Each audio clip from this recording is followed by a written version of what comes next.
Sir सुरू करायचं. हो हो सुरू करूया. ओके. आजचं जे लेक्चर आहे ते एका सुंदर विषयावरती आहे, ज्याची सुरुवात मी करणार होती पण सर करता आहेत. तर सर्वप्रथम मी विषयाच्या आधी सरांचा परिचय तुम्हाला करून देते. जरी तुम्ही ओळखत असणार, फक्त CY पाटील सर म्हणून ओळखत असणार, पण सरांचा बऱ्याचशा गोष्टींमध्ये जे एक मोठं आपण म्हणू की एक अचिव्हमेंट, खूप मोठ्या अचिव्हमेंट सरांनी मिळवलेल्या आहेत. तर सरांचं नाव जे आहे चंद्रकांत यादव, डॉक्टर चंद्रकांत यादव पाटील. सरांचं जे सर्व स्पेशलायझेशन आहे तर ते मानसशास्त्र या विषयामध्ये झालेलं आहे. मग सरांचं जे BA BEd ही पदवी सरांनी पहिले घेतलेली आहे. त्यानंतर सरांनी MA ही डिग्री जी आहे ही क्लिनिकल सायकोलॉजी मुंबई युनिव्हर्सिटी मधून सरांनी केलेलं आहे पूर्ण. तसंच त्यानंतर सरांनी KBC NMU जळगाव मधून मानसशास्त्र या विषयामध्येच MPhil ची पदवी देखील मिळवलेली आहे. आणि मागच्याच वर्षी म्हणजे 2022 मध्ये सरांनी विद्याशाखेतील जी सर्वोच्च पदवी म्हटली जाते, डॉक्टरेट ऑफ फिलॉसॉफी, तर PhD ज्याला आपण शॉर्ट फॉर्म मध्ये म्हणतो, सरांनी डॉक्टरेट ही सर्वोच्च पदवी मिळवलेली आहे. त्याचबरोबर आपल्याच विद्यापीठामधून सरांनी सायकोलॉजिकल काउन्सिलिंग अँड गायडन्स हा PG डिप्लोमा देखील संपादन केलेला आहे. त्याचबरोबर सरांनी अनेक वर्कशॉप, नॅशनल इंटरनॅशनल कॉन्फरन्सेस मध्ये आपला सहभाग घेतला. त्याचबरोबर अनेक संशोधन पेपर देखील सरांनी तिथं सादर केलेले आहेत. त्याशिवाय सरांचा जो टीचिंगचा जो अनुभव आहे तो खूप प्रदीर्घ आहे, म्हणजे माझ्यापेक्षाही जास्त. म्हणजे मागील 17 वर्षांपासून सर टीचिंग करता आहेत. त्यामध्ये सरांनी सुरुवातीला 5 वर्ष जे आहे MJ कॉलेजमध्ये ज्युनियर आणि सिनियर कॉलेज दोघही ठिकाणी 5 वर्ष आपलं अध्यापनाचं कार्य केलं. आणि हल्ली सर आपल्याच महाविद्यालयामध्ये ज्युनियर कॉलेजमध्ये मागील 12 वर्षांपासून अध्ययन आणि अध्यापनाचं कार्य करता आहेत.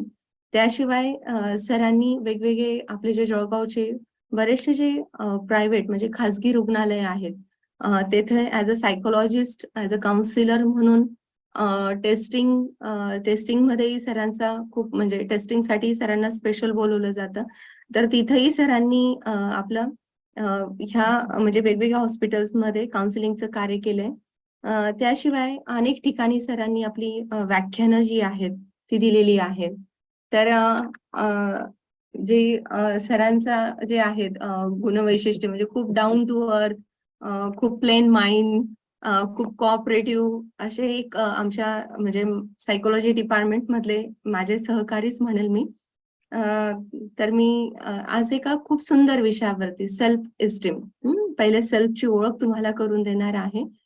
तर सेल्फ इस्टीम हा म्हणजे तुम्ही जे काही मिळवतात जीवनामध्ये, आपण आतापर्यंत मिळवलेलं आहे आणि भविष्यामध्ये मिळवत राहतो. म्हणजे मनुष्य हा आशावादी असतो, कुठेच थांबत नाही. काही ना काही गोल्स त्याचे असतातच. एक शॉर्ट टर्म गोल्स असतात, एक लॉंग टर्म गोल्स असतात. मग हे गोल्स मिळवण्यासाठी आपण सतत प्रयत्नवादी असतो. आणि हे गोल्स अचीव करण्यासाठी आपल्यामध्ये, आपल्या आतमध्ये जी एक आपल्याला कंटिन्यू ठेवते किंवा कार्यप्रवृत्त ठेवत असते, किंवा ते मिळवण्यासाठी आपल्यामध्ये जो आत्मविश्वास निर्माण करते, ती अशी एक जी शक्ती आहे ती सेल्फ इस्टीम. तर त्याविषयी आज आपल्याला सर जे आहेत ते मार्गदर्शन करणार आहेत. तर मी CY पाटील सरांना विनंती करते की आमच्या ह्या सगळ्या विद्यार्थ्यांना COCCच्या, तर तुम्ही ह्या विषयावर म्हणजे त्यांचं ज्ञान समृद्ध करावं किंवा त्यांच्या भावी जीवनामध्ये त्यांना काय उपयोगी आहे आणि सेल्फ इस्टीम काय असतो हे मार्गदर्शन करावं. CY पाटील सर, मी स्क्रीन शेअरचं ऑप्शन दिलेलं आहे सर, तुम्ही स्क्रीन शेअर करू शकता. हो हो हो, स्क्रीन शेअरचं option. Thank you madam, thanks a lot माझा परिचय करून दिल्याबद्दल. आणि ऑलवेज विद्यार्थ्यांचं देखील खूप स्वागत. माझ्या व्हिडिओला थोडस स्टार्ट व्हिडिओला काहीतरी प्रॉब्लेम आलाय. बाकी माझा आवाज येतोय मॅडम? हो सर, आवाज क्लिअर येतोय. ओके ओके ओके, चालेल, करूया सुरुवात. हो सर. चालेल, थँक्यू मॅडम. सर्वप्रथम विद्यार्थ्यांना नमस्कार, सर्व सीओसीसीच्या विद्यार्थ्यांना नमस्कार. मॅडमांनी माझा परिचय करूनच दिलाय. मॅडम म्हणण्यापेक्षा माझ्या मोठ्या भगिनीच आहेत, मी दीदी म्हणणं जास्त पसंत करीन. ओके. नाही सर, मी लहान बहीणच आहे. बरं बरं बरं. म्हणजे सगळ्याच बाबतीत लहान आहे, वयाच्या बाबतीतही, अनुभवाच्या बाबतीतही लहान आहे. नाही नाही नाही नाही, तसं नाहीये, काय हरकत नाहीये. आपण सुरुवात करूया, चालेल. ओके. सर्वप्रथम मला हे म्हणावं लागेल की स्व आदर या संकल्पनेकडे जाण्यासाठी सुरुवातीला आपण स्व पासून सुरुवात आपण करूया, की मग मी म्हणजे नक्की कोण. पण त्यासाठी मला या सेशन मध्ये एक गोष्ट आठवली, ती मी तुमच्याशी शेअर करतो, ती तुमच्याशी बोलून व्यक्त करतो. एक फुगेवाला असतो. तो फुगेवाला बाजारात जातो, जत्रेला जातो आणि त्या ठिकाणी त्याचे फुगे तो विकतो, सेल आउट करतो. यात काही कॉमर्सचे पण विद्यार्थी आहेत, काही आर्ट्सचे विद्यार्थी आहेत, असं मला कळलंय. तसं साळुंखे मॅडमने मला सांगितलंय, त्यामुळे ही गोष्ट तुम्हाला पटकन लक्षामध्ये येईल. सो कोणत्याही जत्रेमध्ये गेल्यानंतर तो आपले फुगे त्या ठिकाणी विकत असतो आणि फुगे विक्री कमी झाली, सेल डाऊन झाला की तो एक छोटीशी युक्ती करतो. या ठिकाणी एक फुगा तो तोडतो फुग्यांच्या याच्यातनं आणि तो हवेमध्ये सोडतो. हवेत तो फुगा उंच उंच उंच उंच उडत जातो. आता या मागचं शास्त्रीय कारण सगळ्या विद्यार्थ्यांना माहिती आहे की फुग्यामध्ये हेलियम वायू भरलेला असतो आणि हेलियम वायू हा हवेपेक्षा कमी वजनाचा असल्यामुळे तो उंच उंच जातो. आता लहान मुलं जी असतात ती आई वडिलांकडे हट्ट धरतात आणि फुगे विकत घेण्यासाठी त्या फुगेवाल्या बाबांकडे येत असतात. मग त्यावेळेस सेल त्याचा वाढतो फुगेवाल्या बाबांचा आणि मग त्यांचा खिशा पैशाने भरतो आणि पुन्हा दुसरा एक नवीन दिवस पुन्हा येतो, पुन्हा नव्याने फुगेवाले बाबा येतात आणि पुन्हा एकदा तोच दिनक्रम सुरू असतो.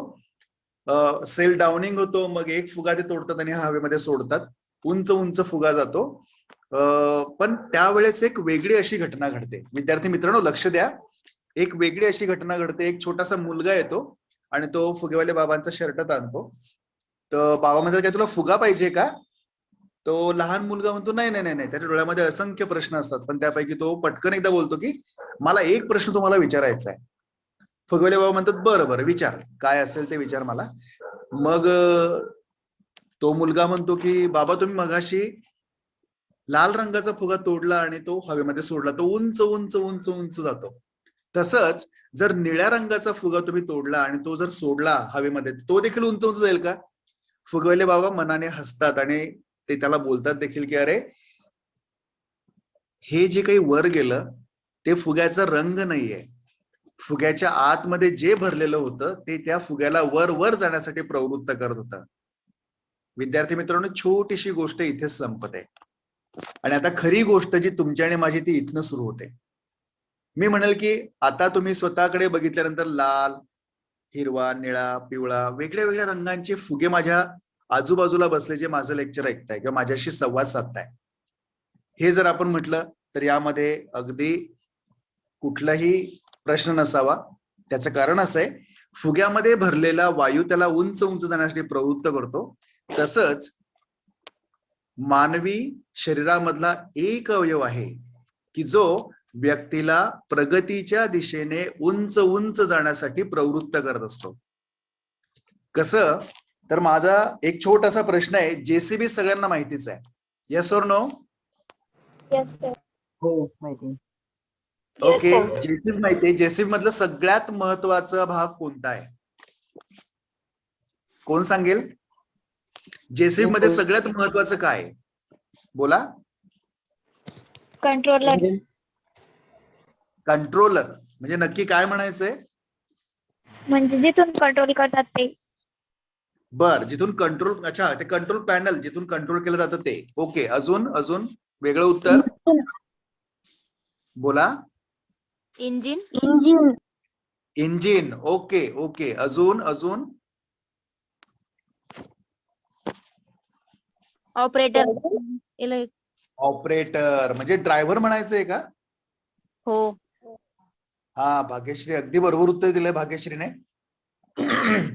विद्यार्थी मित्रांनो, जेसीबी मध्ये पेट्रोल असलं किंवा diesel, what ever it is, जे इंधन असलं ते आहे, सगळं व्यवस्थित आहे, पण ड्रायव्हरच नाहीये. विचार करा बरं कशी कंडिशन होईल. ते जेसीबी जागच्या जागीच राहील.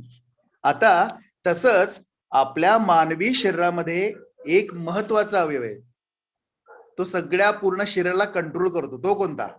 मेंदू. ब्रेन. एक्झॅक्टली. तर जेसीबी मधला जसा ड्रायव्हर असतो त्याप्रमाणे आपल्या शरीरातला कंट्रोल करणारा एक अवयव असतो, त्याला म्हणतो आपण मेंदू.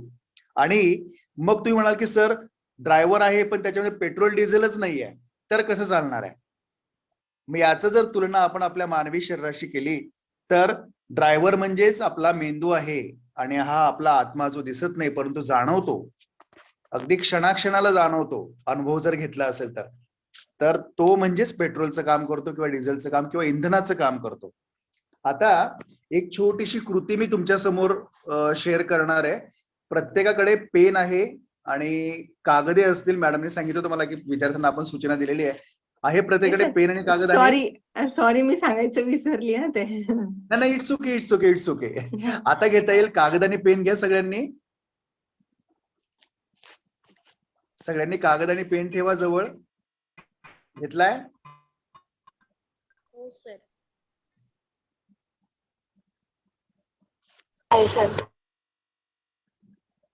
Okay okay. विद्यार्थी मित्रांनो, आपण काय करूया, स्वला आपण उलगडत उलगडत सेल्फ एस्टीम पर्यंत जाऊया. म्हणजे स्वतःचा जो छोटासा प्रवास आपला सगळ्यांचा सुरू झालाय, अगदी आमच्या पिढ्यांपासून तुमच्या पिढीपर्यंत जो प्रवास आपण 7वी 8वी पासून स्वतःला प्रश्न विचार करत असतो की मी म्हणजे कोण आहे.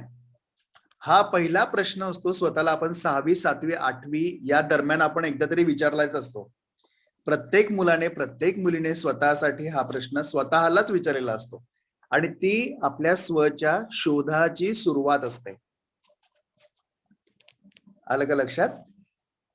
बरं, मी आता एक छोटीशी पीपीटी शेअर करतो. एक छोटासा फोटो आहे जो आपण या ठिकाणी बघूया. हे काही प्रश्न आहेत जे आता तुमच्या समोर आलेले आहेत. हे काही प्रश्न आहेत जे तुम्ही तुमच्या पेजवरती कागदावरती लिहायचंय. प्रश्न दिसतात सगळ्यांना? हो. ओके, चला पेन घेऊन ते लिहायला सुरुवात करा. एक आपण उदाहरण घेऊया. त्या ठिकाणी कृतीमध्ये दिलंय की तुम्ही कोण आहात. म्हणजे या प्रश्नापासून आपली स्वतःच्या शोधाची सुरुवात झालेली आहे, स्वची सुरुवात झाली आहे. त्यातनं पहिला प्रश्न त्यांनी दिलाय, मला टिंब टिंब करायला आवडतं. कोणी लिहिलंय? चला सांगा उत्तर.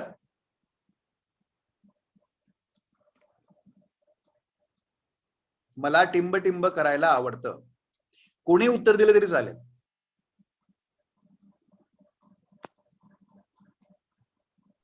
स्टडी करण्यासाठी आवडतं. शाबास, जयश्रीने बरोबर उत्तर दिलंय. पण याचा अर्थ हेच उत्तर बरोबर आहे का? नाही, वेगळी वेगळी उत्तरं येतील, कारण कोणतेही उत्तर चुकीचे किंवा बरोबर असं नाहीये. काही ठिकाणी असं येईल की मला स्टडी करायला आवडतं किंवा अभ्यास करायला आवडतं. दुसरा एखादा विद्यार्थी असेल तो म्हणेल की मला शेतामधलं काम करायला प्रचंड आवडतं. ते देखील उत्तर बरोबर आहे. दुसरा प्रश्न बघा, मी टिंब टिंब चांगलं करू शकतो.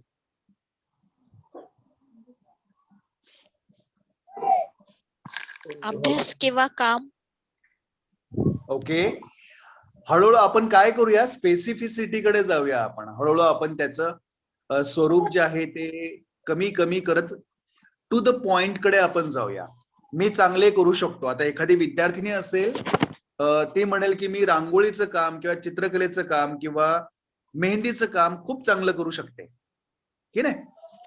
नंबर 3, मला टिंब टिंब बनायला आवडले किंवा आवडते. ऍक्च्युली तो स्पेलिंग शब्दाचं थोडस हे आहे त्या ठिकाणी. मला टिंब टिंब हे बनायला आवडते.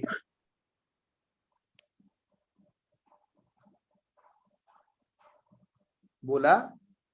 आर्टिस्ट. आर्टिस्ट बनायला आवडतं. ओके, गायक, व्हेरी गुड. पुढचा प्रश्न आहे, माझ्याबद्दल सर्वात महत्वाची टिंब ही गोष्ट आहे.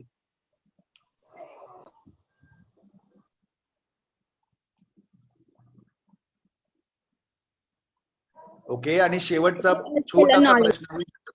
हा, बोला बोला. क्युरिओसिटी.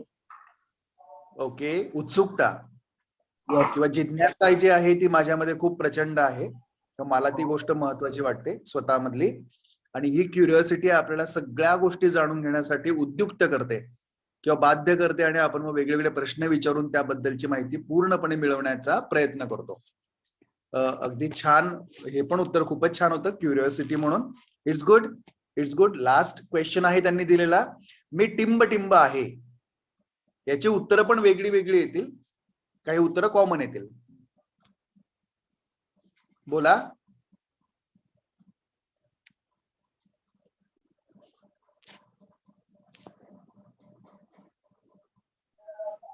सर त्याच्यात सर बदलू पण शकतं फ्युचर मध्ये. अगदी बरोबर, अगदी बरोबर. परिवर्तनीय आहे, परंतु आता या क्षणाला जयश्री आपल्याला काय वाटतंय की मी टिंब मी विद्यार्थी आहे. आता मी स्टुडंट आहे, पण फ्युचर मध्ये काही म्हणजे जॉबला असले तर मी ते जॉब नुसार सांगू शकेल की मी IAS आहे. अगदी बरोबर, अगदी बरोबर. राजश्री अगदी बरोबर उत्तर देते.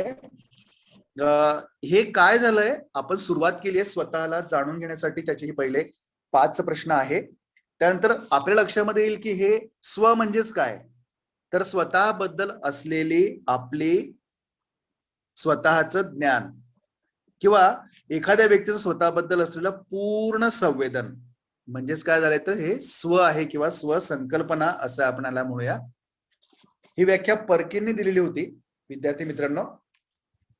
आता हे प्रॅक्टिकल आपण सगळं बघतो आहोत, त्याच्यामुळे याचा कुठे ना कुठे तुम्हाला प्रत्येकाला फायदा होत जाणार आहे. आता या स्वचं ओळख करून घेताना आपण स्वतःचं वस्तुनिष्ठपणे थोडंसं डिवायडेशन करायला सुरुवात करूया. त्याचं एक छोटंसं एक स्लाइड तुम्हाला शेअर करतो. कागद आणि पेन प्रत्येकाकडे आहे. आता हो, या ठिकाणी बघा, हे एक स्क्रीनवरती छोटीशी पीपीटी आलेली बघा. 5 गोल आहेत आणि मध्यभागी एक रेषा ओढलेली आहे. आपल्याला काय करायचंय, समजून घ्यायचंय पीपीटी वाचण्याच्या आधी किंवा वाचत असताना, की आपल्या स्वतःमधले 5 बलस्थान म्हणजे स्ट्रेंथ पॉइंट्स हे आपल्याला लिहायचे, आणि 5 कमतरता म्हणजे 5 विकनेसेस आपल्याला लिहायची आहेत. विद्यार्थी मित्रांनो, त्या ठिकाणी मी तुमच्या समोर नाहीये, त्यामुळे इतर व्यक्ती किंवा इतर स्टुडंट तुमचे मित्रमैत्रिणी समोर नाहीयेत. तर या सगळ्यांमध्ये देखील तुम्हाला जर असं वाटलं की आपले 5 मुद्दे आपण लिहिले ते कोणाला दाखवू नकोया, इट्स ओके, नो मॅटर. पण आपण स्वतःशी अगदी प्रामाणिक राहूया आणि 5 मुद्दे ते लिहूया. ऍटलिस्ट 5 मुद्दे, 5 बलस्थान आणि 5 कमतरता.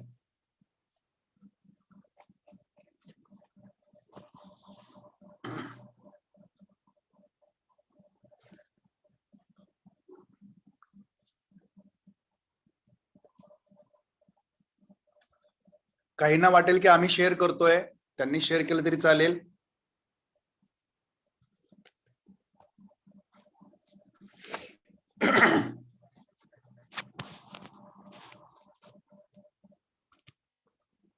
लिहायला सुरुवात केली. आपले 5 प्लस पॉइंट्स आणि 5 मायनस पॉइंट्स, किंवा मराठीमध्ये आपण त्याला म्हणूया 5 बलस्थान आणि 5 कमतरता.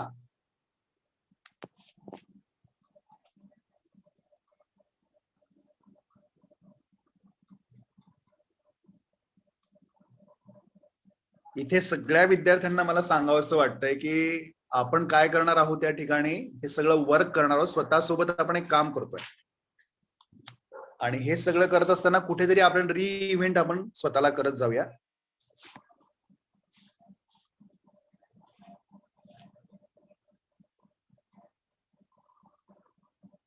ओके, बलस्थान लिहून झाली आहेत. Yes sir. ओके राजश्री, बाकीच्या विद्यार्थ्यांनी देखील रिस्पॉन्स द्यायचा आहे. ओके उर्मिला,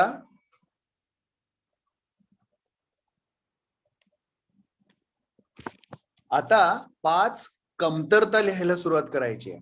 आपल्यात काय कमी आहे?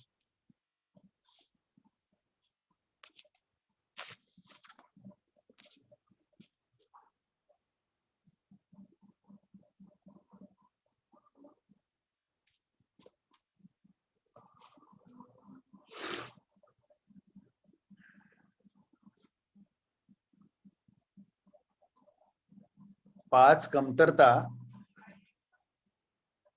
लिहून झालंय सगळ्यांचं? बोला.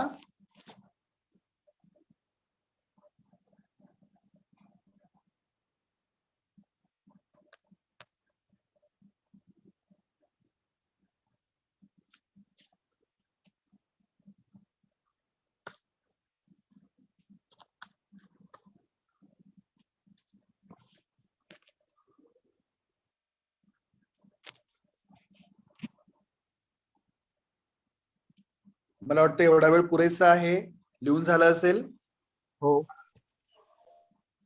ओके. 5 बलस्थान आणि 5 कमतरता. चला, कोण शेअरिंग करताय? बरेच विद्यार्थी आहेत या ठिकाणी. भाग्यश्री, ऋषिकेश, रिंकू, दीपाली, हर्षदा, राजश्री मराठे, मोहिनी, निकिता, देन अगेन, राधिका, रेणुका, समाधान, शिंदे, पूजा शिंदे, शुभम, स्नेहल आणि सृष्टी, देन उर्मिला. बरेच विद्यार्थी आहेत.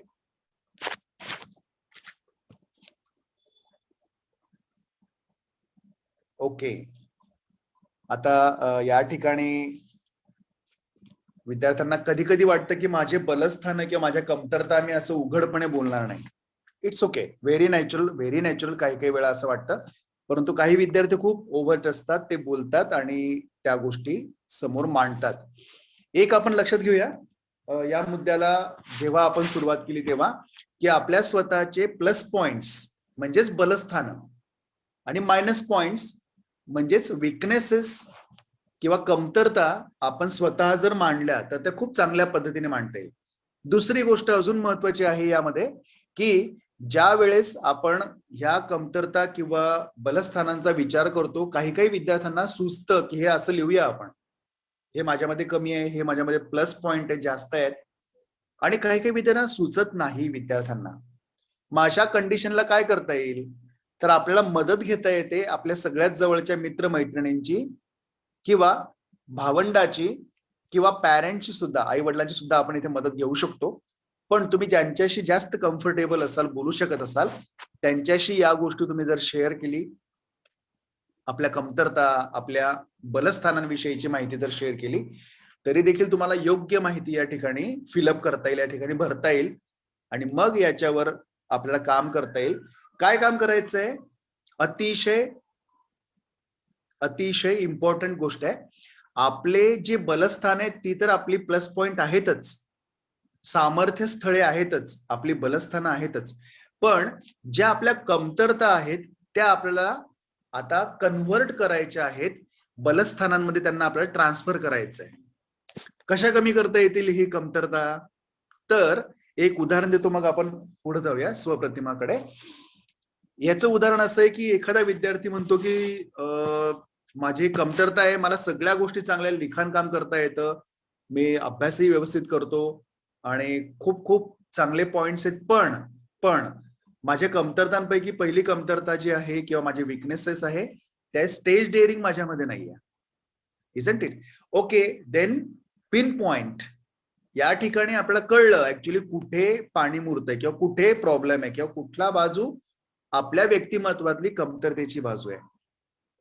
मग स्टेज डेअरिंग नाहीये म्हटल्यानंतर मग आपल्याला काय करता येईल?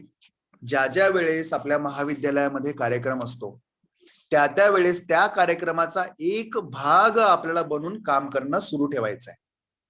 काही विद्यार्थी असं, नाही सर स्टेजवर मला बोलता येणार नाही, then there is no problem. मग स्टेजची अरेंजमेंट आहे, त्या ठिकाणी फ्लोरल फ्लॉवर्स वगैरे आहेत किंवा सरस्वती पूजन आहे किंवा आभार प्रदर्शनाचा छोटासा भाग आहे किंवा परिचय पाहुण्यांचा करून द्यायचा आहे, तो छोटा भाग आहे. या पद्धतीनं आपण सुरू करून मग हळूहळू स्टेज डेअरिंग आपल्यामध्ये यायला सुरुवात होईल. पण हे स्टेप बाय स्टेप आपण गेल्यानंतर यामध्ये इम्प्रूव्हमेंट आपल्याला करता येईल. बघा आता ही छोटीशी जी कमतरता होती ती आपण हळूहळू ट्रान्सफर करतोय आपल्या प्लस पॉइंट मध्ये. म्हणजेच काय की या ठिकाणी आपलं बलस्थान जे 5 होते आता 6वं झालंय. विद्यार्थी मित्रांनो, हे उदाहरण यासाठीच दिलं की आपल्या ज्या कमतरता आपण मानतो त्या कमतरतांना आपण बाजूला करून त्यातनं मार्ग काढून आपल्याला बलस्थानं त्यामध्ये ट्रान्सफर स्वतःची करायची आहेत आणि वाढवायची आहेत बलस्थानं आणि स्वतःचं सक्षम असं एक व्यक्तिमत्व आपल्याला डेव्हलप करायचंय. विद्यार्थी मित्रांनो, अतिशय इंटरेस्टिंग पॉइंट आहे यानंतरचा सुद्धा, तो आहे स्वप्रतिमा. स्वप्रतिमा म्हटल्यानंतर तुमच्या लक्षामध्ये येईल की स्वतःबद्दलचं असलेलं एक छोटस व्यक्तिगत मताचा जो भाग आहे तो. मग आता तो कसा दिसतो बरं, स्वप्रतिमा कशी असते, तर हे तुमच्या समोर स्क्रीनवर आलेलं आहे की स्व म्हटल्यानंतर मी म्हणजे कोण, तर आपल्या शरीरापासून ही सगळी सुरुवात होते की हा मी म्हणजे माझं शरीर. देन व्हॉट, देन पुढे सुद्धा अजून बऱ्याच गोष्टी अशा असतात की त्या आपल्याला जाणून घेणं महत्वाचं असतं. आता ही स्वप्रतिमा म्हणजेच काय, तर स्वतःबद्दलचं असलेलं मत किंवा स्वतःची एक मानसिक प्रतिमा जी आहे. म्हणजेच कसं, तर आपण स्वतःला ज्यावेळेस आरशामध्ये बघतो किंवा आपण स्वतःबद्दल ज्यावेळेस काही विधानं किंवा शब्द वापरतो त्यामध्ये बघा मी बुद्धिमान आहे किंवा सुंदर आहे, कुरूप आहे, गुणी आहे, स्वार्थी आहे, दयाळू आहे, असे वेगळे वेगळे शब्द आपल्या मनामध्ये येत जातात. आता ही जी स्वप्रतिमा जी आहे ती सतत बदलणारी असते. आज आपण आरशामध्ये बघितल्यावर वाटतं की अरे हो मी खूप सुंदर आहे, उद्या परत एकदा आरशासमोर गेलं तर नाही नाही नाही काहीतरी कमी वाटतंय, काहीतरी कमी वाटतंय. सो असं चेंजेस किंवा सतत बदलणारी ही अशी असते. आणि तुमच्या लक्षामध्ये आलं असेल की हळूहळू आपण स्वतःला या गोष्टींमध्ये मास्टर करत जातो, पुढे पुढे जात जातो. आता यात अचूक आणि निकोप अशी स्वप्रतिमा विकसित करण्यासाठी स्वतःला सगळ्यात पहिल्यांदा स्वीकारणं गरजेचं आहे. म्हणजेच काय की जसं मी आहे तसं मी स्वतःला स्वीकारणार आहे आणि स्वतःवर प्रेम करणार आहे. स्वतःवर प्रेम करण्याने देखील ही गोष्ट आपल्याला साध्य होते. यावेळेस मला एक उदाहरण आठवतं. MD करत असलेली एक विद्यार्थिनी होती. तुम्हाला सगळ्यांना माहितच आहे MBBS कम्प्लीट करून मग MDचा कोर्स असतो. तो MBBS कम्प्लीट केलेला कोर्स होता त्या एका विद्यार्थिनीने आणि MDची द्वितीय वर्षाची परीक्षा त्या विद्यार्थिनीची होती. तिच्या रूममेट्स आणि क्लासमेट्स आल्या, त्यांनी दरवाजा वाजवला, अगं चल लवकर 20-25 मिनिटांनंतर आपली एक्झाम स्टार्ट होणार आहे, प्रॅक्टिकल्स आहेत आज, सगळ्यात इम्पॉर्टंट आहे, महत्वाची गोष्ट आहे. ती विद्यार्थिनी रूम मध्ये रडत बसली, ती बाहेर यायला तयार नव्हती. कसं तरी एका प्राध्यापिका मॅडम त्यांनी बोलवून आणलं सोबतच्या विद्यार्थिनींनी. प्राध्यापिका मॅडमनी तिला बाहेर बोलवलं आणि सांगितलं पटकन तयारी कर, तुला प्रिन्सिपल मॅडम बोलवत आहेत. ती विद्यार्थिनी, रडणारी विद्यार्थिनी प्रिन्सिपल मॅडमकडे गेली आणि मग प्रिन्सिपल मॅडमनी तिला बसायला सांगितलं, ग्लासभर पाणी दिलं, सांगितलं बोल तुला काय प्रॉब्लेम आहे, तू आजची परीक्षा आहे, अगदी थोड्या वेळानंतर परीक्षा आणि तू वर्गात आपल्या रूम मधनं बाहेर येत नव्हती, रडत होतीस, काय प्रॉब्लेम आहे. तिला पुन्हा एकदा भरता आलं आणि सगळं अश्रूंनी त्या गोष्टीला वाट करून दिली. तिला थोडं शांत वाटल्यानंतर त्या मॅडमनी पुन्हा एकदा विचारलं काय झालं, शांतपणे सांग. ती म्हटली काय नाही मॅडम, माझी उंची फक्त 5 फूट 2 इंच आहे आणि आपला सर्जरीचा टेबल जवळजवळ 5.25 फुटाच्या वरतीच आहे, मी कसं करू, मला शक्यच नाही, मी खूपच उंचीने कमी आहे, मी काहीच करण्याच्या लायकीची नाही. सो पुढच्या सगळे प्रश्न जे आहेत ते सगळं तिच्या मनामध्ये नकारात्मक पद्धतीने यायला लागले आणि ती व्यक्त करायला लागली. ते सगळं मनातलं मळभ जे आहे ते बाहेर पडलं. मॅडम म्हटल्या तुझी खरी उंची 5 फूट 2 इंच नाही आहे. सगळं रडणं वगैरे बाजूला करून, मळभ बाजूला करून ती पटकन मॅडमकडे बघायला लागली. मॅडम असं का म्हणताय, प्रिन्सिपल मॅडम. आणि मग तेव्हा मॅडमने त्याला सांगितलं, त्या विद्यार्थिनीला सांगितलं की तू MBBS ला फर्स्ट आलेली आहेस विद्यार्थिनी म्हणून. ती म्हणे हो मॅडम मी फर्स्ट आली आहे. MDच्या पहिल्या वर्षाला गोल्ड मेडलिस्ट आहे. हो मॅडम मी आहे. तेव्हा मॅडम म्हटलं तुझी खरी उंची ही आहे, तुझी खरी उंची 5 फूट 2 इंच नाहीये.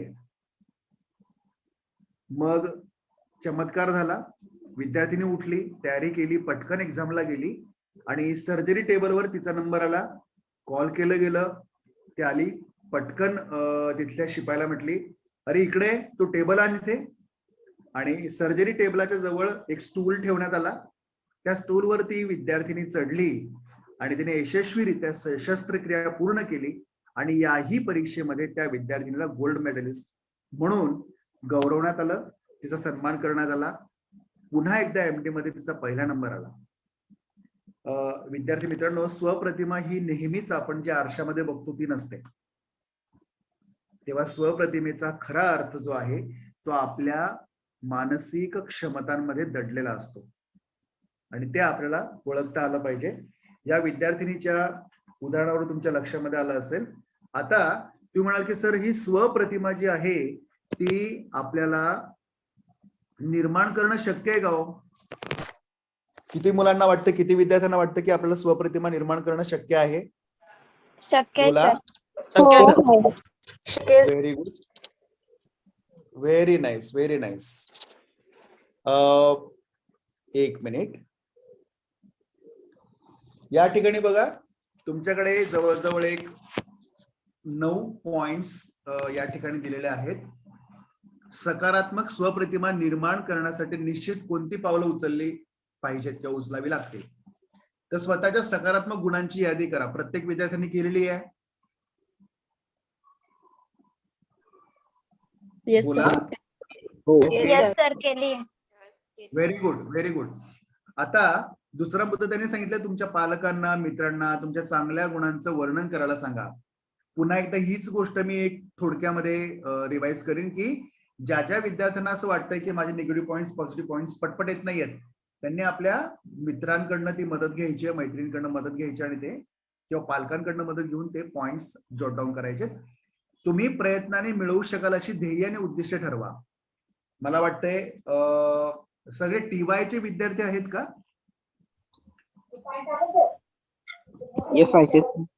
विद्यार्थी सगळे? नाही सर, SY आणि TY दोन आहे. दोन्ही वर्षांचे आहेत. आता विद्यार्थी मित्रांनो, तुमच्याशी शेअरिंग आणि तुमच्याशी हितगुज साधायला मला आवडेल की गोल सेटिंग प्रत्येकाचं झालं असेल आतापर्यंत. हो. Yes sir. व्हेरी व्हेरी आवडलं मला. कारण की गोल सेटिंग जर झालेलं असलं किंवा आपण खूप छान पद्धतीने वर्क करू शकतो आणि आपल्या फ्युचरला एक छान आकार देऊ शकतो. त्याचाच हा भाग या वाक्याचा आहे की प्रयत्नाने मिळवू शकाल अशी ध्येय आणि उद्दिष्टे ठरवा. विद्यार्थी मित्रांनो, बऱ्याचदा 2 मैत्रिणी असतात, 2 मित्र असतात आणि अशा वेळेस आपल्या लक्षामध्ये येतं की माझी एक मैत्रीण आहे, तिला 90% मिळत आहेत, मला का नाही, मलाही मिळालेच पाहिजे. अच्छा, हे वाटणं ठीक आहे, पण आता थोडंसं आपण फॉलोअप घेऊया आपल्या मागच्या 1-2 वर्षांचा.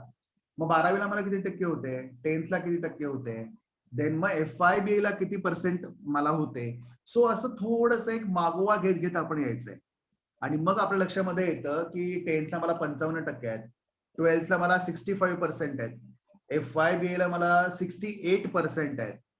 सो आपण अजून स्वतःला थोडंसं स्ट्रेस, थोडंसं ताणूया आणि असं म्हणूया की मला 75% यावेळेस मिळवायचे. 75% इट्स ओके, परमिसिबल.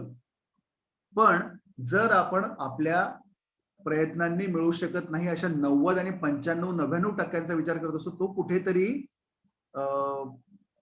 नाहीये, म्हणजे तो आपण ऍडजस्ट नाही करू शकत किंवा त्या ठिकाणी प्रयत्न करून देखील तेवढं 99% आपल्याला मिळवता येणार नाही. मग हे लक्षामध्ये घ्यायचंय आपण. आणि स्पर्धा जी असते, यातनं मला हेच सांगायचंय, स्पर्धा जी असते ती निकोप असायला हवी. आणि स्पर्धा ही जर आपण स्वतःशी स्वतःची जर केली तर खूप जास्त त्यातनं आउटपुट आपल्याला मिळतं. आपल्याला कळत जातं की ओके, माझं 50% होते, 60 होते, 68 होते, then 75. It's good. It's an becoming a progressive personality, isn't it? आपण जी प्रगती करत आलोय ती अशी करत आलोय. डायरेक्ट 99% किंवा 95% आपल्याला शक्य नाहीये. हे झालं मार्कांचं. गुणांचं देखील तसंच आहे. वेगळे वेगळे स्किल्स असतात किंवा वेगळ्या वेगळ्या गोष्टी आपल्याला शिकायच्या आहेत. ही जी ध्येय आपण स्वतःसाठी रचतो, मांडतो, ही उद्दिष्टे ठरवतो, ही देखील आपण प्रयत्नाने मिळू शकाल इतकी असायला हवी आहे. पुढे जाऊया. अतार्किक आणि असंगत विचारांना फेकून देण्याचा प्रयत्न करा. विद्यार्थी मित्रांनो, थॉट्स आहेत त्या ठिकाणी सगळ्या प्रकारचे विचार आहेत. ज्यावेळेस विचार आहेत त्यावेळेस त्या विचारांची नदी प्रत्येकाच्या डोक्यामधनं, मेंदूमधनं वाहतेच आहे. तुम्ही, मी, आपण सगळ्यांच्या मेंदूमधनं ही विचारांची नदी वाहते. अशा विचारांमध्ये काही अतार्किक विचार पण येतात, काही असंगत विचार देखील येतात. मग असे विचार आपण बाजूला टाकून देऊया आणि मग आपण पुढे जाऊया, जेणेकरून स्वतःची सकारात्मक स्वप्रतिमा एक पद्धतीने आपल्याला निर्माण करता येईल. दुसऱ्याशी स्वतःची तुलना करणं टाळायचंय. पुन्हा तोच मुद्दा मागच्या वेळेस मी तुम्हाला सांगितलं तोच आला, की इतरांशी तुलना करण्याऐवजी स्वतःशी जर आपण तुलना केली तर आपलं इम्प्रूव्ड व्हर्जन आपण स्वतःला मिळतंय. म्हणजे कालचा जो मी होतो तो आज मी नाहीये आणि मी माझ्यामध्ये काहीतरी चांगले चेंजेस करणार आहे आणि मग उद्या मी तो नसेल जो मी काल होतो. सो ही जी तुलना आहे, ओके, अजून थोडस मूर्त रूपामध्ये आपण जाऊया. FYBA ला असताना माझं फक्त FYBA होतं किंवा FYBCom होतं. SYBCom ला ज्यावेळेस मी वर्षभर शिकलो, परीक्षा दिली, पास आउट झालो, त्यानंतर पुन्हा एकदा मागे वळून बघितलं तेव्हा माझ्या लक्षामध्ये आलं की SYBCom किंवा SYBA माझं पूर्ण झालं. आता मी TY ला आहे. यामध्ये मी इतरांपेक्षा वेगळा कुठे आहे, इतरांपेक्षा वेगळी असं स्किल मी काय मिळवलं येणाऱ्या गेलेल्या 2-3 वर्षांमध्ये. तर मग मी ते काउंटिंग करायला लागतो की ओके, मग मी कॉम्प्युटरचा कोर्स केलाय MSCIT. नंबर 2 मी टायपिंगचा पण कोर्स केलाय. नंबर 3 मी काहीतरी एक वेगळी कला शिकलोय.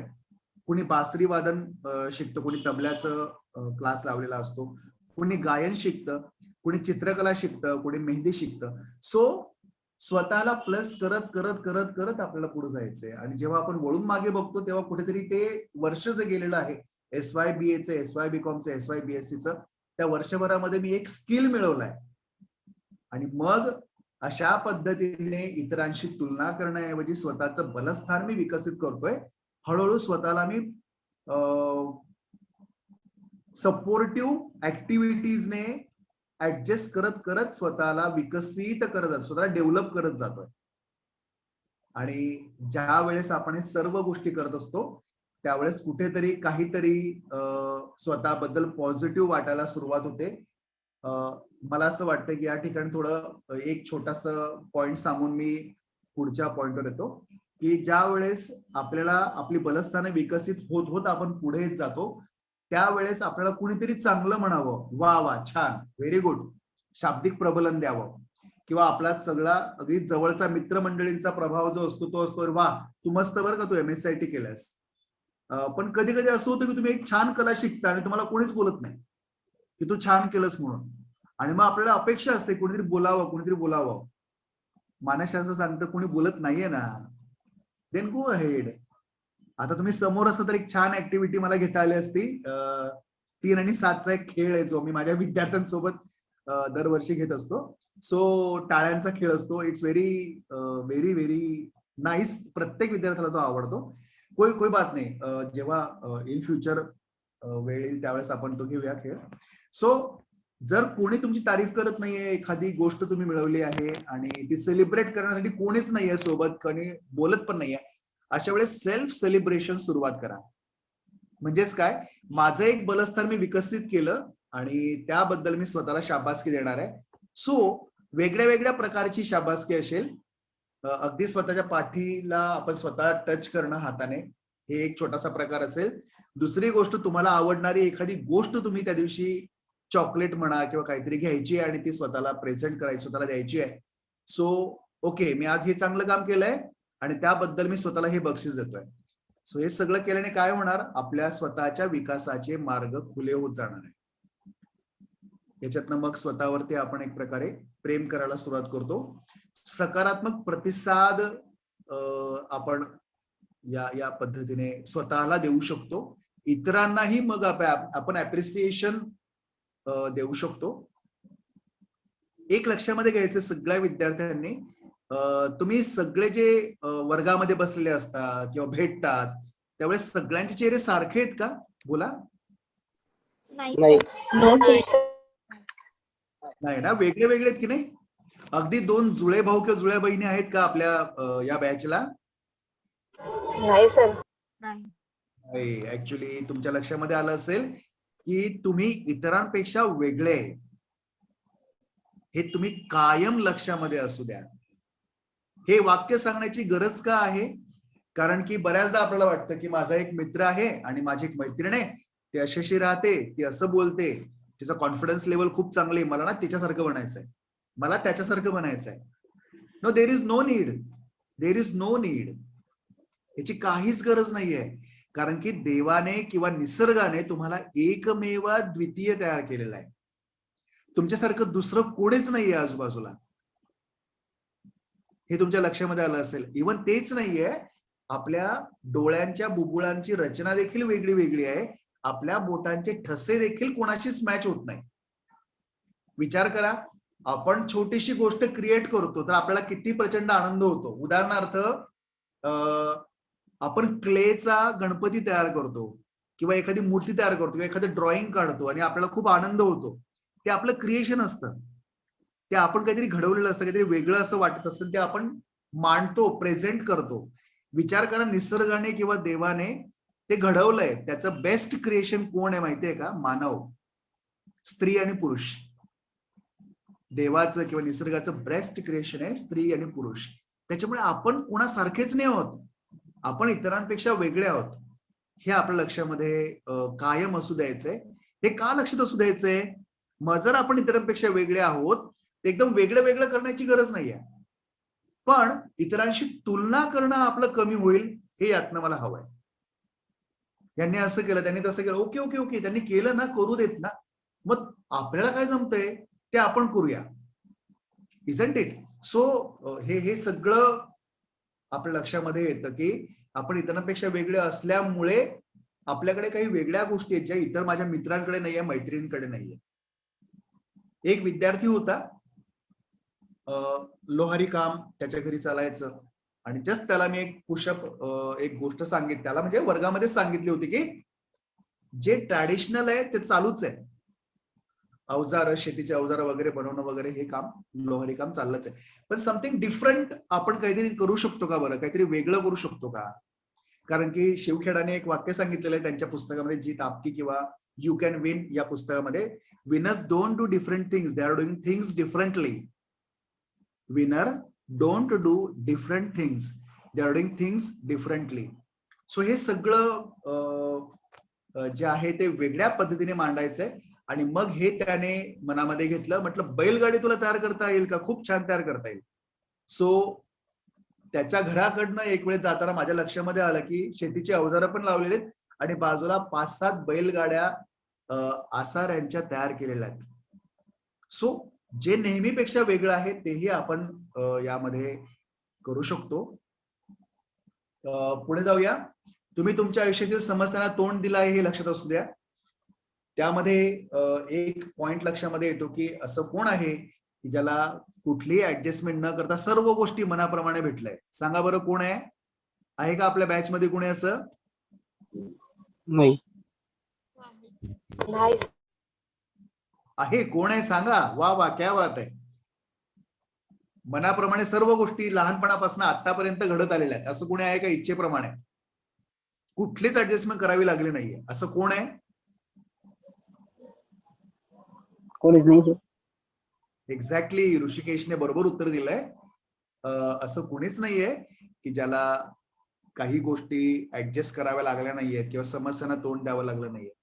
तेव्हा प्रत्येकाच्या समस्या युनिक असतात, वेगळ्या असतात. काही काही अगदी सेम असतात, पण 90% वेगळे वेगळे असतात. त्या एकाला जी समस्या आहे ती दुसऱ्याला संधी वाटेल. Isn't it?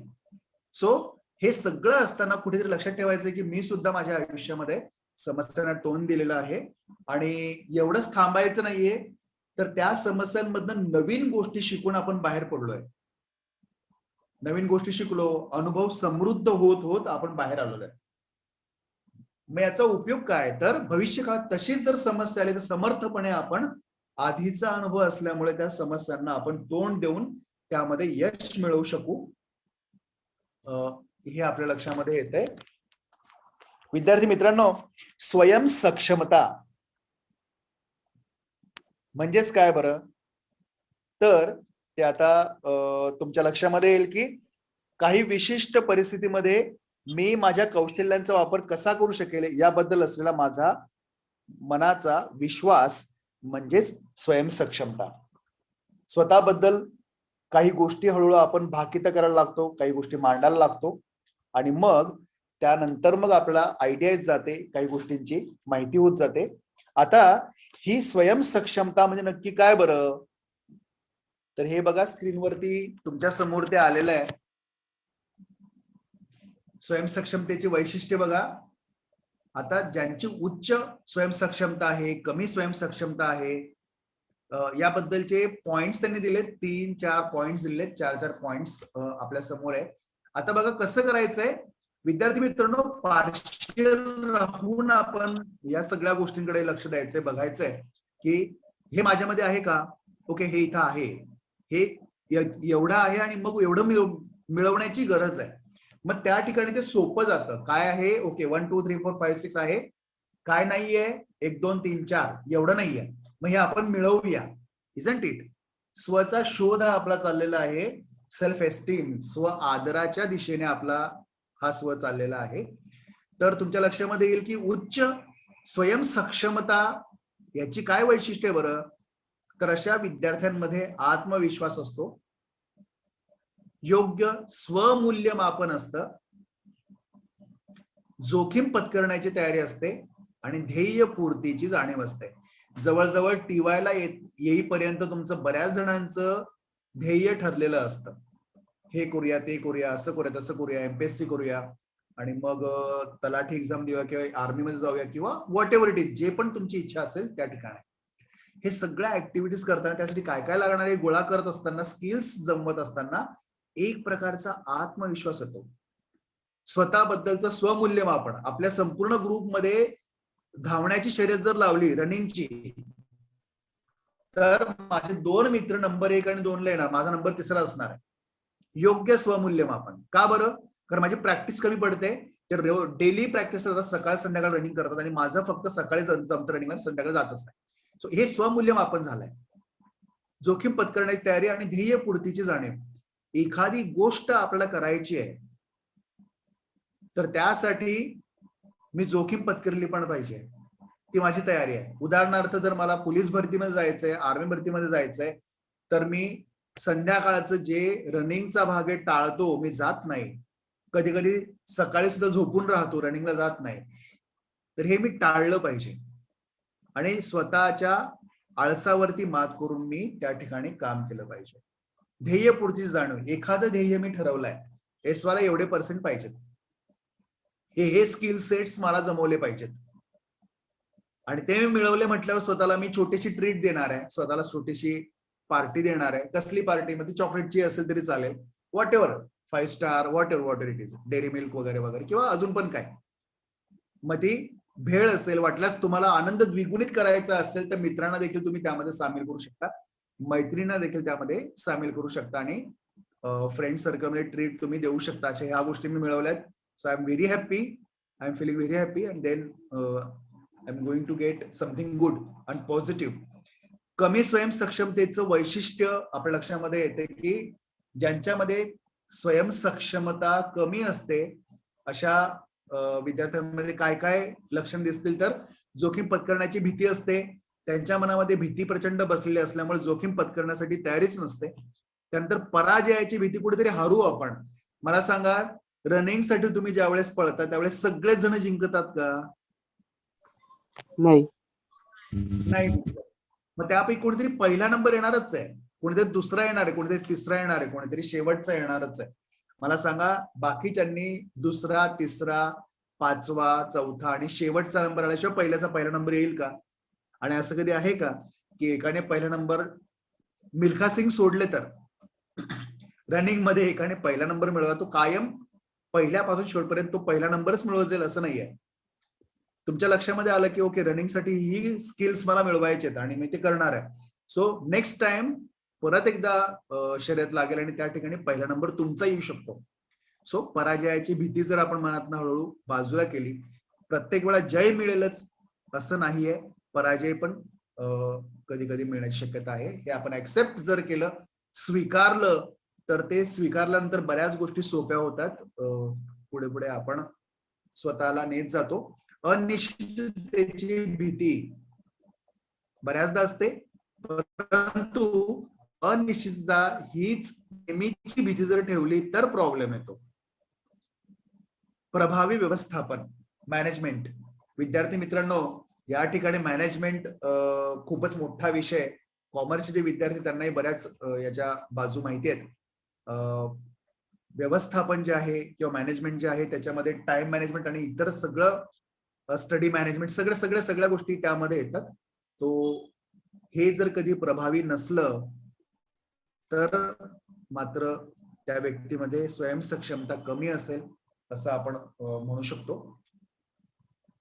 स्वयंसक्षमता वाढवता येईल का? नक्की वाढवता येईल.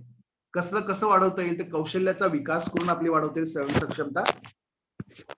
आपलं क्षेत्र टीवाय बीए, टीवाय बीकॉम किंवा पदवीच्या शेवटच्या वर्षापर्यंत येईपर्यंत आपण ठरवून घेत असतो की आम्हाला ह्या विषयामध्ये असं करायचंय, यांच्यासारखं बनायचंय. म्हणजेच आपण काय करतो, आपला आदर्श आपण निवडतो. कोणी विद्यार्थिनी असेल, एमपीएससी करत असेल, ती विद्यार्थिनी म्हणेल मला किरण बेदी सारखा ऑफिसर व्हायचंय, त्यांच्यासारखं मला काम करायचंय. एखादी एक विद्यार्थी असेल, तो म्हणेल मला तहसीलदार आहेत, तहसीलदाराची परीक्षा द्यायची आणि तहसीलदार त्या पदासाठी निवडून जायचंय आणि खूप प्रयत्न करून त्या ठिकाणी मला काम करायचंय. मग कुणासारखं व्हायचं? मग आपल्या परिसरामधले किंवा आपल्या बघण्यातले आदर्श आपण निवडले पाहिजे आणि त्यांच्या कृतीचं फॉलोअप केलं पाहिजे, अनुसरण केलं पाहिजे की ते कसे अभ्यास करायचे, ते कसं वागायचे, त्यांनी निर्णय कसे घेतलेत. सो मग आपल्या लक्षामध्ये येतं की okay I can do it, मी करतोय. आणि आता समजून घ्या मला 50% जमलाय, कोई बात नाही, नेक्स्ट टाइम 60%, त्याच्यानंतर 70%. सो इट्स अ प्रोग्रेसिव्ह, हे वाढत जात आहे आणि हे वाढत आपण नेऊ शकतो. इतरांना विशिष्ट आणि विधायक प्रतिक्रिया द्यायला सांगा. It's again coming to feedbacks, की आपण आपल्या जवळचे मित्रमैत्रिणी, ज्यांना तुमच्या आनंदामध्ये आनंद आहे, ज्यांना तुमच्या दुःखामध्ये दुःख आहे, जे तुम्ही पडल्यानंतर पटकन उचलायला धावतात, जे तुम्हाला काही मदत लागते का, जास्त बोलावं लागत नाही, ते पटकन मदत करतात, असे मित्रमैत्रिणी, तुम्ही सांगितलेल्या गोष्टी त्यांच्यापर्यंतच ठेवतात, असे मित्रमैत्रिणी किंवा अशा जवळची तुमची व्यक्ती जी असेल त्यांना विशिष्ट आणि विधायक प्रतिक्रिया द्यायला तुम्ही सांगायचंय की ओके माझ्यामध्ये प्लस मायनस सांगायचंय आणि माझ्यामध्ये काय, मला ही गोष्ट उमजत नाहीये, समजत नाहीये, मग मी यामधनं मार्ग कसा काढण्यासाठी प्रयत्न करतोय. So you can help me. So या पद्धतीने पुढे ते हेल्प करतील. स्वतःला बक्षीस द्या. आधीच सांगून झालंय की स्वतःला छोटंसं बक्षीस जरी आपण दिलं तरी एक छान असं प्लस पॉइंट होत होत पुढे जातो. प्रत्येक वेळा आपण बाहेरच्या लोकांनी येऊन किंवा बाहेरून कोणीतरी मला शाबास म्हटलं पाहिजे अशी जी अपेक्षा असते प्रत्येक वेळी ती कमी होत जाते आणि मग आपण एखादं छानसं काम केलं तर आपण स्वतःला देखील बक्षीस देऊन त्यातनं आपल्या स्वतःला सबलीकरण केल्यासारखं, सक्षम केल्यासारखं तो एक फिलिंग असतो. तो तुम्ही स्वतःला बक्षीस द्या, त्यानंतरच तुम्हाला तो जाणवेल okay I done a good work so I deserve it. मी खूप छान काम केलंय, मला हे बक्षीस मिळवता आलं पाहिजे. सो त्यानंतर एवढं सगळं केल्यानंतर सुद्धा जर कधी आपल्याला बिलीव्ह होत नाहीये, आपल्या लक्षामध्ये येत नाहीये, तर नक्कीच एक गोष्ट ओळखायची सगळ्या विद्यार्थ्यांनी की आपल्या समुपदेशकाकडे जाण्याची गरज आहे. कुठल्या प्रकारच्या गोळ्या नाही, परंतु सल्ला मसलतीने, चर्चेने आपली जी समस्या आहे त्यातनं मार्ग काढण्यासाठी एक विश्वासू व्यक्ती जे आपल्या कुठल्याही गोष्टी बाहेर सांगणार नाही, हे त्यांच्या व्यवसायाचं ब्रीद मंत्र असतं, एक ब्रीद वाक्य असतं.